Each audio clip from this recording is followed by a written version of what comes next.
Hi, my beautiful people. Welcome back to another hairstyle routine.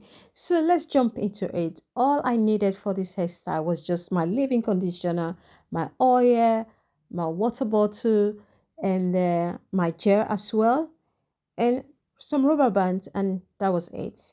So first thing first, all I did was just moisturize my baby hair and apply my oil. So I tried to detangle her hair because I didn't wash the hair. So because I'm not ready for wash day, it's really long process.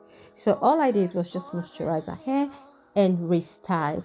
I do normally do this just to prevent breakage.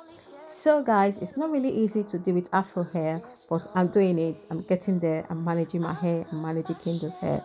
It's not really easy. At least we're preventing it from dryness and breakage. So guys, just try and stick to the end of this video. I'm very sure you're gonna enjoy it. Just relax, chill. You can chill with coffee and some popcorn and just enjoy it. Take care.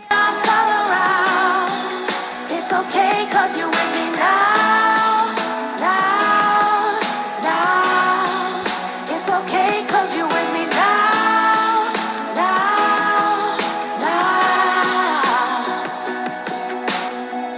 When I lose all control, you're my comfort, my yellow brick road and my rainbow. When I'm in my head and it all hurts, you don't let me go. I've done my share of crying. I know that there is no denying. With you by my side, it'll